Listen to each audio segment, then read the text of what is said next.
tapi di tengah jalan sudah dicegat oleh ratusan orang anggota Front Demokrasi Rakyat. Mereka disuruh turun. Mobil jeep yang mereka kendarai itu dirampas, dan akhirnya yang terjadi adalah kelima anggota polisi ini, yang salah satunya adalah Kepala Kepolisian Magetan, ikut dibunuh. Kemudian mayat mereka diseret melalui mobil jeep tadi. Jadi mayat mereka diseret menggunakan mobil jeep tadi sepanjang 4 km menuju Desa Batokan, Kecamatan Bendo. Assalamualaikum teman-teman. Jangan lupa klik subscribe di channel Tafaku Video ya, dan aktifkan tanda loncengnya. Assalamualaikum warahmatullahi wabarakatuh. Alhamdulillahirabbil alamin. Wassalatu wassalamu ala sayyidil anbiya'i wal mursalin nabiyina Muhammadin wa ala alihi washabbihi ajma'in, amma ba'du.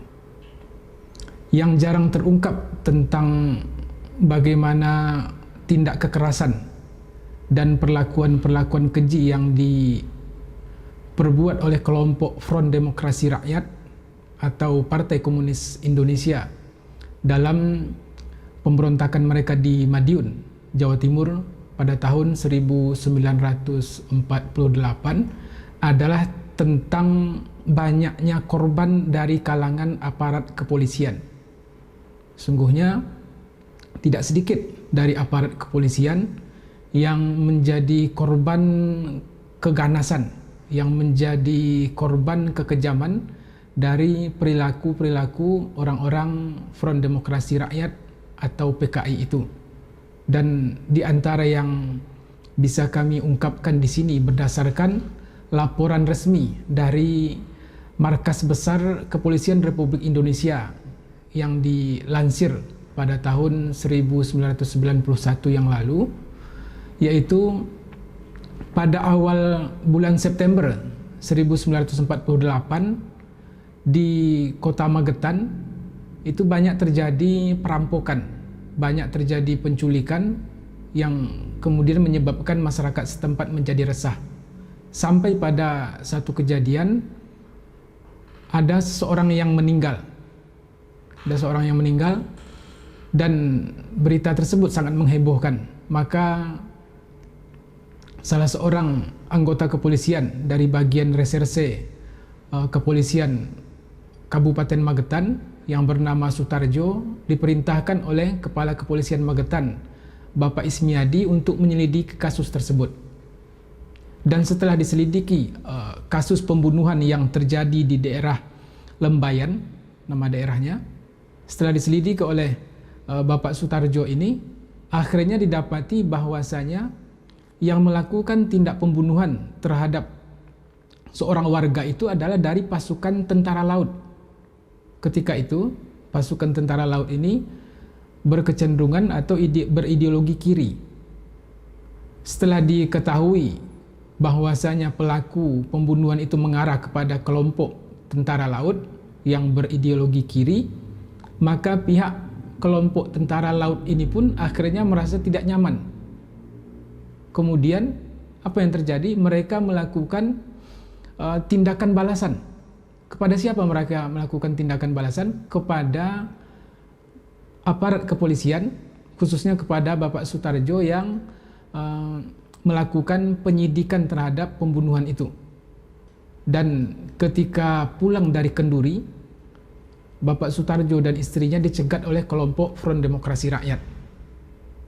Setelah dicegat, Bapak Sutarjo langsung ditahan, diikat. Sementara istrinya dibiarkan untuk pulang ke rumah.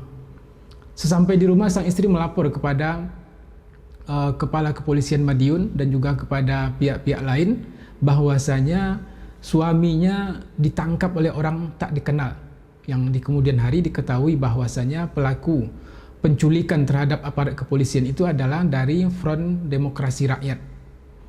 Maka akhirnya seluruh jalan yang mengarah ke arah luar kota Madiun itu dijaga oleh aparat kepolisian untuk melihat pergerakan-pergerakan yang mencurigakan dalam rangka menemukan Bapak Sutarjo yang diculik tengah malam sepulang dari pesta kenduri bersama istrinya.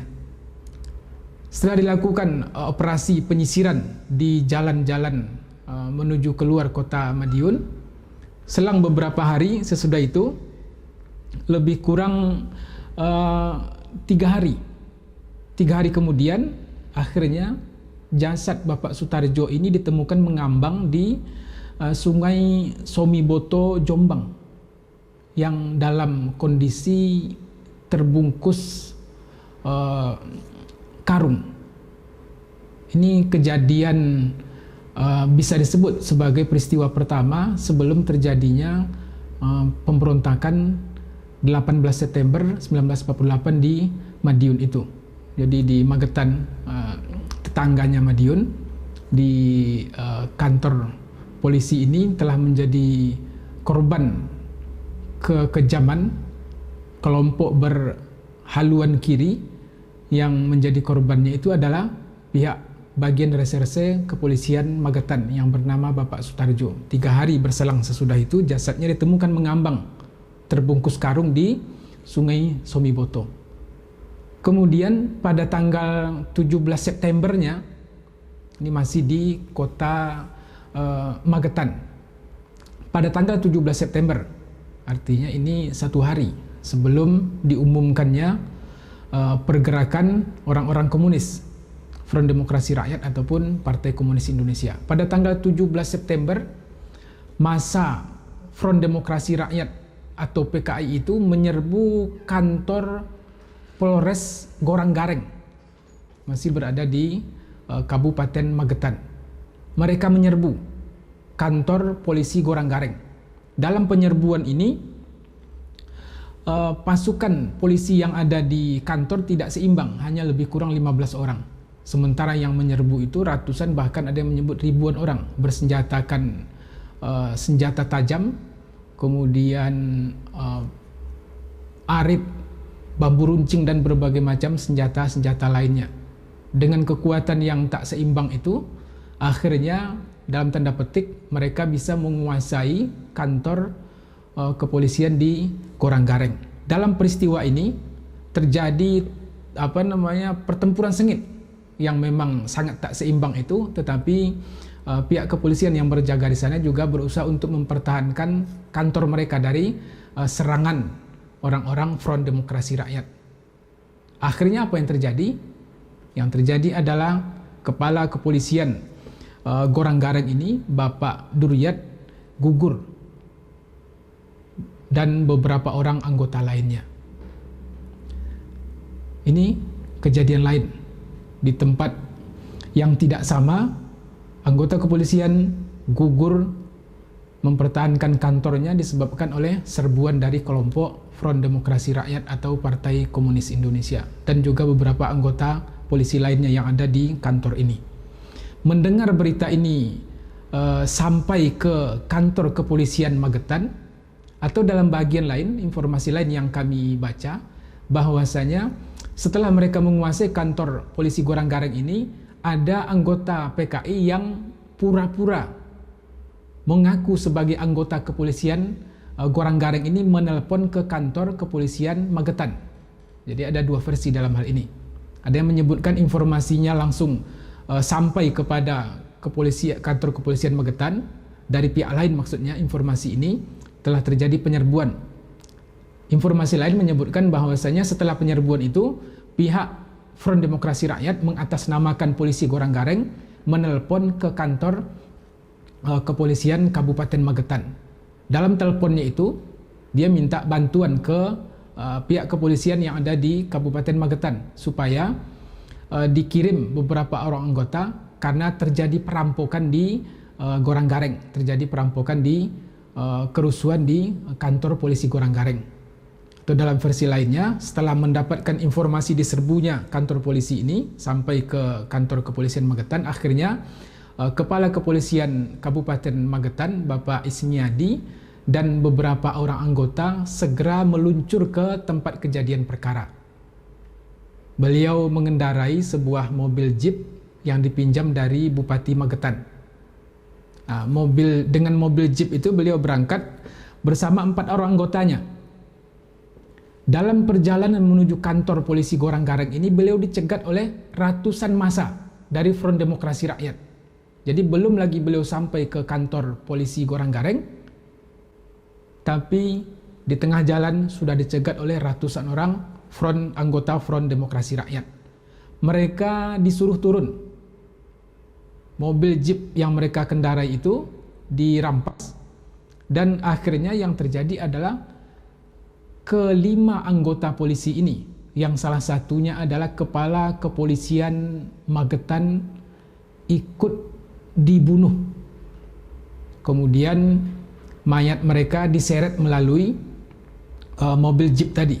Jadi mayat mereka diseret menggunakan mobil jeep tadi sepanjang 4 km menuju Desa Batokan, Kecamatan Bendo. Jadi betapa tindak kekerasan ini mereka perlihatkan secara terbuka ke hadapan masyarakat banyak. Kantor Polresnya diserbu, Polsek dalam istilah hari ini, Goranggareng itu. Kemudian kepala kepolisian yang datang untuk melihat kejadian itu, mereka cegat di tengah jalan. Kemudian 4 orang anggota lainnya juga demikian, dan sesudah itu kelimanya dibunuh, Kepala Kepolisian Magetan dan 4 anggota kepolisian yang lain itu. Mayat mereka diseret kemudian dibawa sepanjang 4 km dengan mobil jeep tadi, diseret menuju Desa Batokan. Di sini mereka dikubur. Para pemirsa sekalian, kemudian kita kembali ke pusat pemberontakan di Madiunnya sendiri. Tadi tanggal 17 September di kota Madiun, setelah diletuskan 3 letusan senjata api ke udara lebih kurang pada jam 3.00 WIB dini hari tanggal 18 September itu, maka anggota Front Demokrasi Rakyat tadi itu mereka bergerak menyerbu. Ini untuk yang di Goranggareng ini ada 2 versi juga. Ada yang menyebutkan kantor Polres itu diserbu pada tanggal 18 dini hari. Ada juga versi lain yang menyebutkan kantornya itu diserbu pada tanggal 17 atau sehari sebelumnya. Pada intinya dari 2 versi ini tetap fakta berbicara bahwasanya anggota massa Front Demokrasi Rakyat atau PKI menyerbu kantor-kantor aparat keamanan. Mereka menyerbu kantor-kantor polisi, bahkan sampai menghilangkan nyawa aparat kepolisian. Ini yang ingin kami sampaikan kepada kita semua tentang bagaimana kejahatan itu mereka lakukan. Di kota Madiun sendiri, di Keresidenan Madiun, yang menjadi kepala kepolisian pada saat itu adalah Bapak Sunario. Pagi hari sekitar jam 6.45 tanggal 18 itu beliau sudah sampai di kantor, dan beliau sudah mendapatkan informasi tentang kondisi yang semakin tidak kondusif, keadaan yang semakin tidak aman, sehingga kemudian ketika sampai di kantor itu beliau langsung berkeinginan untuk pergi ke kantor Resimen Madiun, ke subteritorial Resimen Madiun, ini ke kantor TNI, untuk meminta bantuan, mendesak kepada Letnan Kolonel Sumantri supaya memperbantukan anak buahnya di kantor-kantor polisi. Jadi beliau minta bantuan tambahan dari aparat TNI untuk mengamankan kantor-kantor polisi karena situasi yang tidak aman tadi. Akhirnya beliau berangkat ke kantor teritorial Resimen Madiun untuk menemui Bapak Letnan Kolonel Sumantri. Tetapi setelah sampai di kantor tersebut, beliau tidak mendapatkan Bapak Sumantri. Beliau tidak menemui orang yang ingin dituju.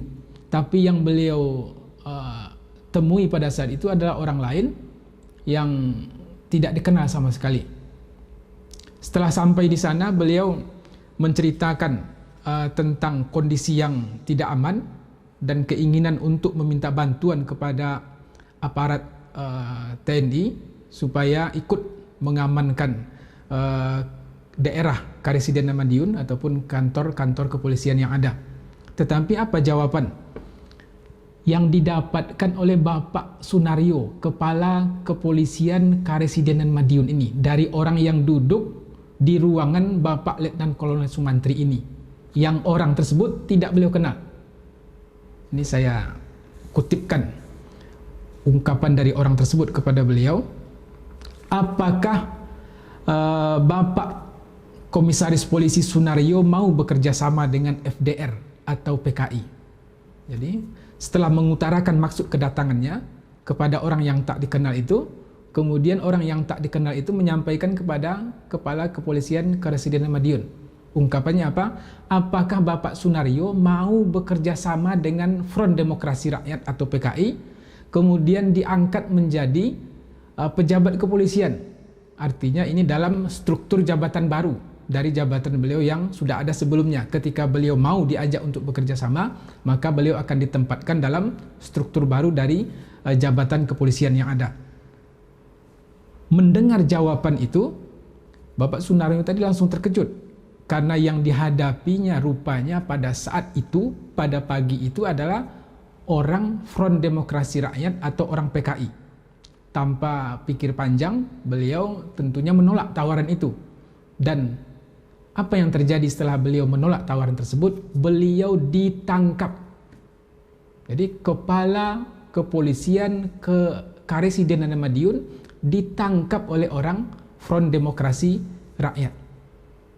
Ini luar biasa bagaimana perlakuan mereka terhadap pihak kepolisian.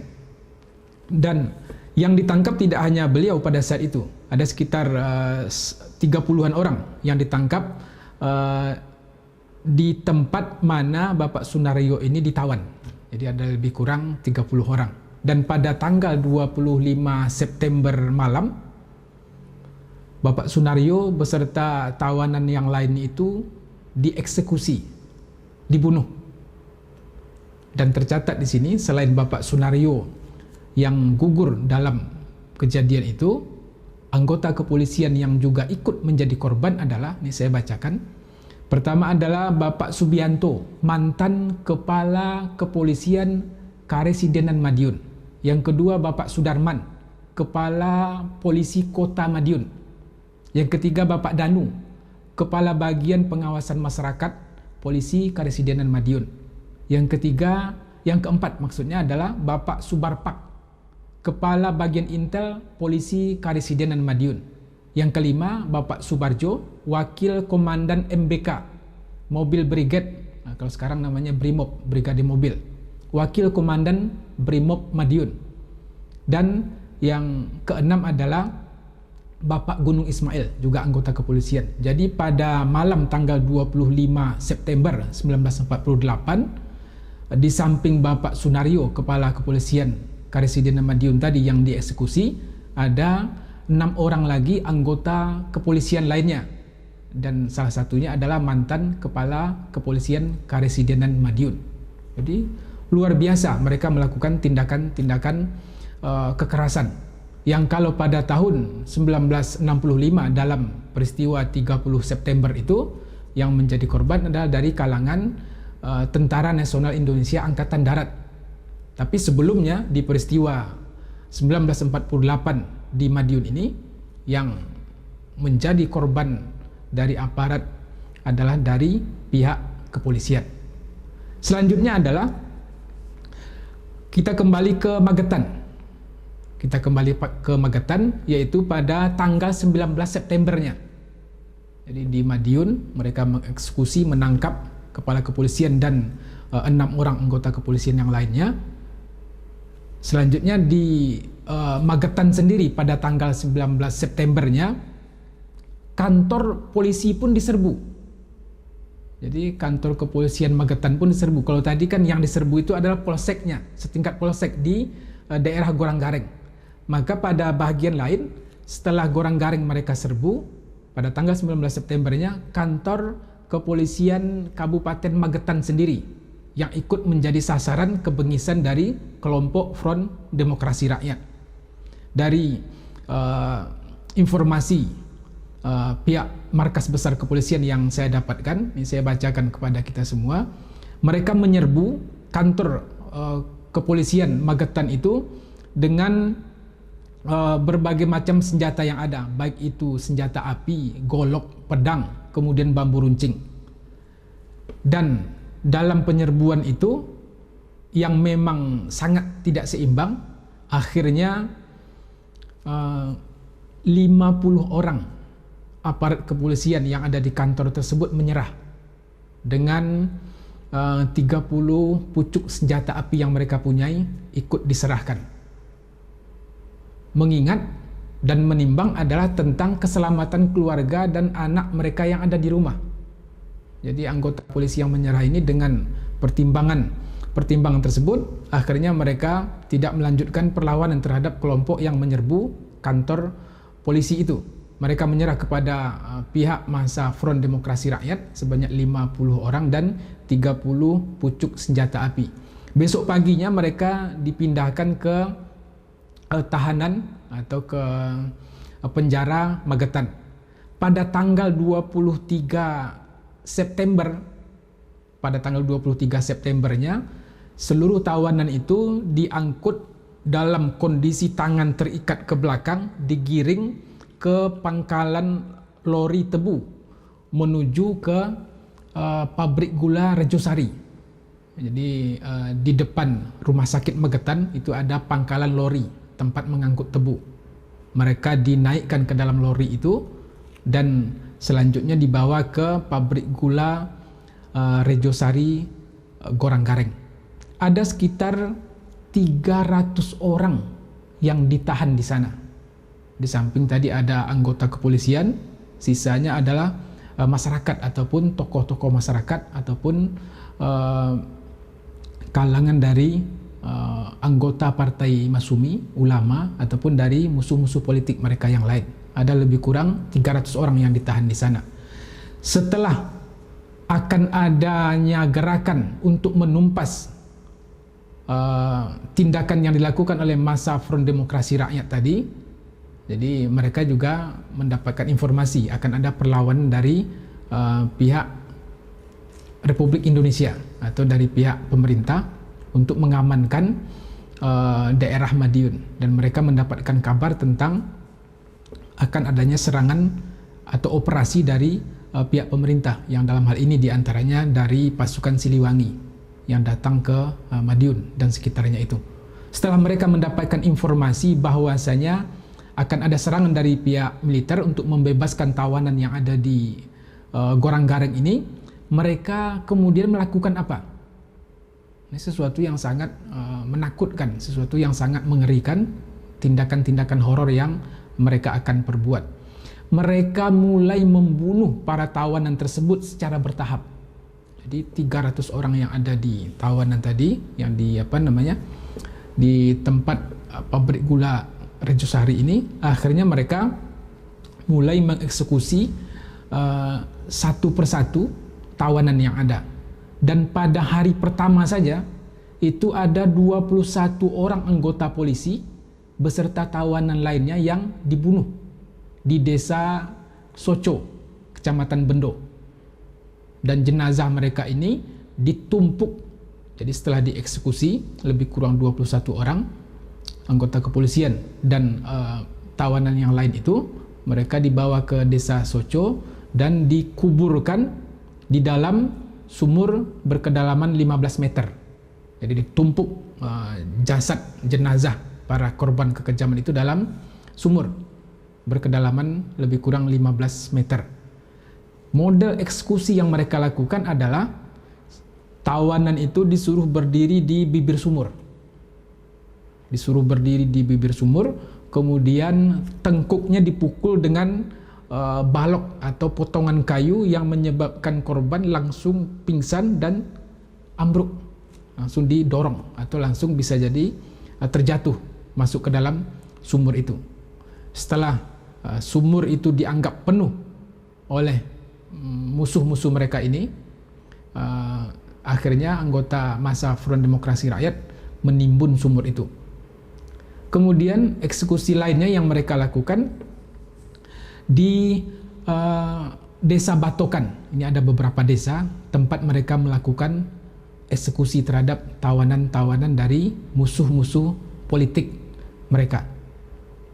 Tempatnya itu ada di Desa Batokan, ada di Desa Cagrik, Desa Bogem, Desa Kutu, Desa Landangan, Desa Kepuh Rejo, Desa Lembeyan, dan Desa Pelumpung. Jadi cukup banyak ladang-ladang pembantaian. Jadi cukup banyak lokasi-lokasi pembunuhan yang dilakukan oleh masa Front Demokrasi Rakyat ini. Dan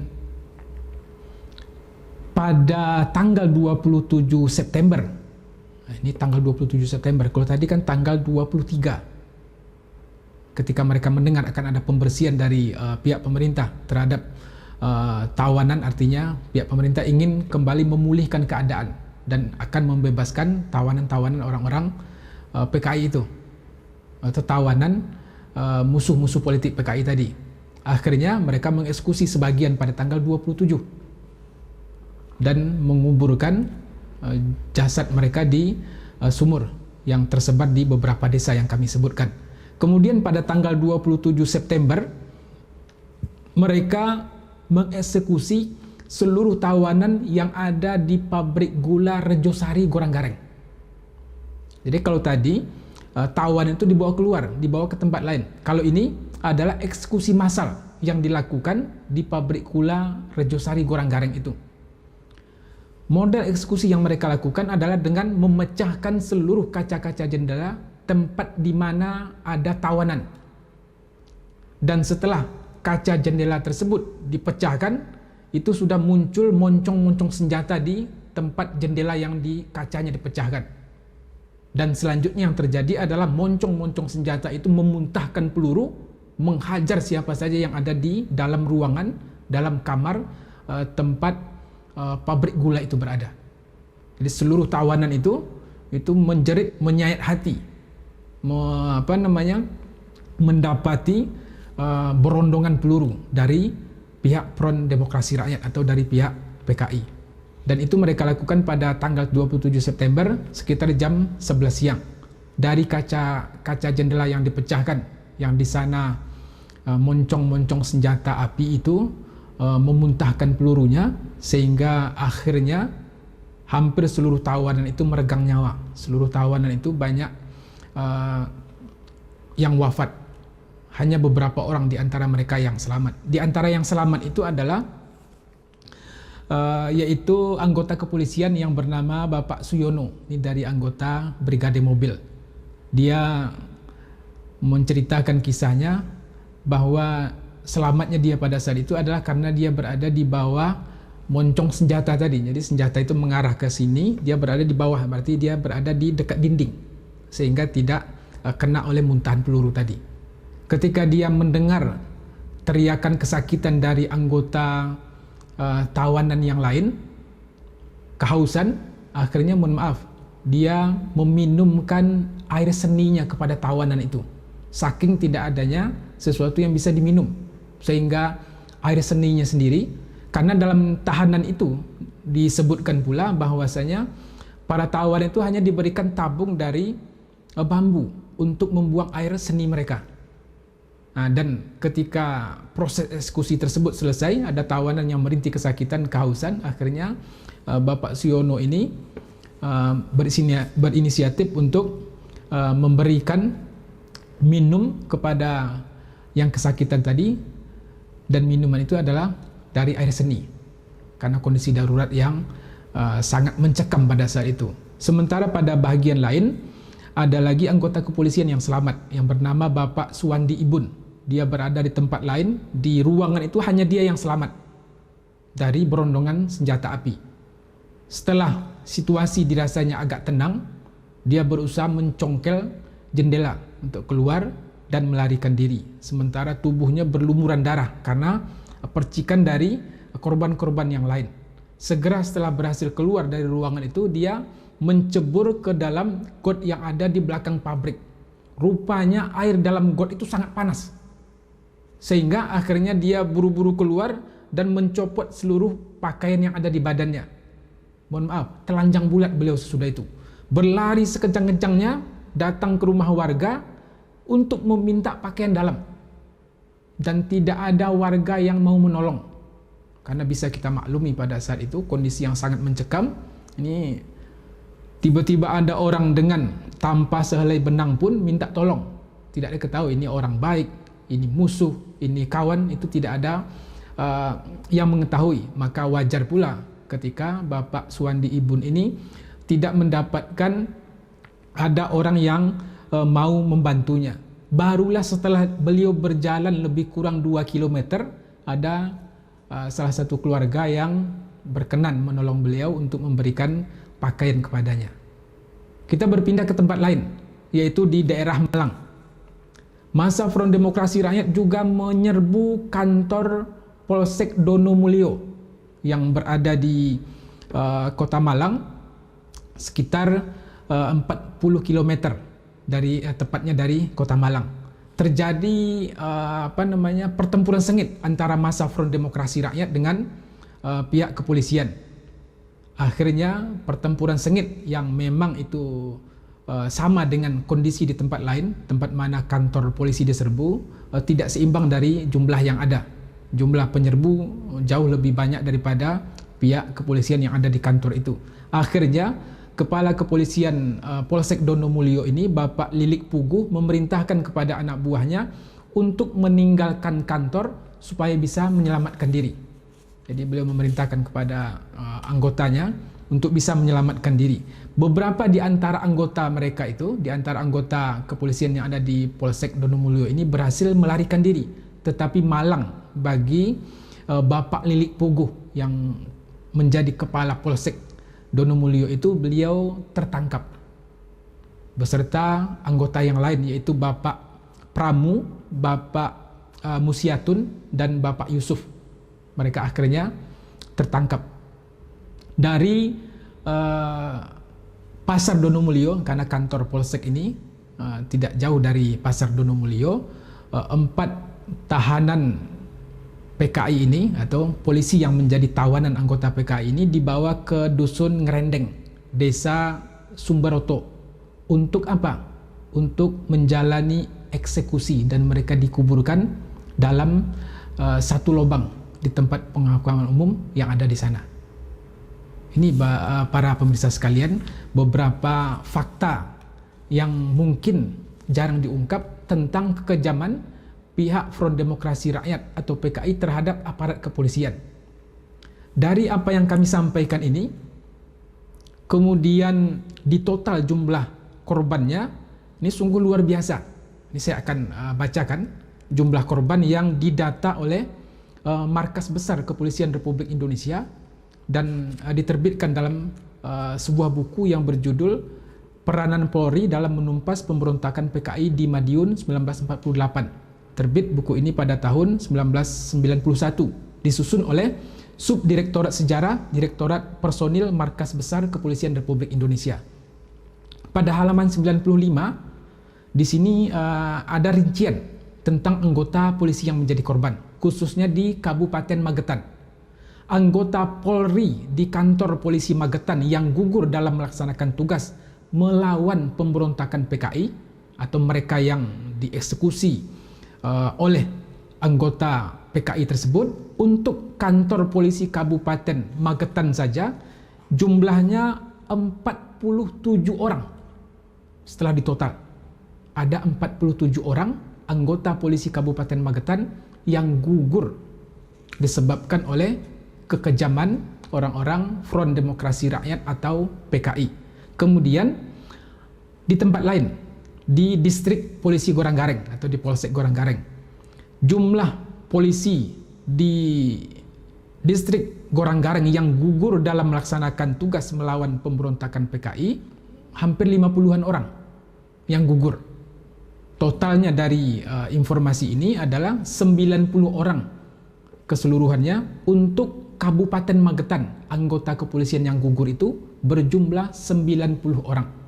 Kemudian ditambahkan dengan di daerah Madiun, selanjutnya di daerah Malang ini, yang bagian terakhir yang kami sebutkan, akhirnya jumlah itu menjadi 13 orang untuk di luar daerah Magetan, Madiun dan Malang. Jadi 90 untuk Kabupaten Magetan, anggota kepolisian yang gugur, ditambah 13 orang, ada 103 orang anggota kepolisian yang gugur dalam peristiwa ini. Ini sesuatu yang layak untuk kita ketahui, untuk dijadikan kewaspadaan bagi kita bersama tentang tindak-tindak kekejaman yang mereka lakukan itu. Semoga bermanfaat. Assalamualaikum warahmatullahi wabarakatuh.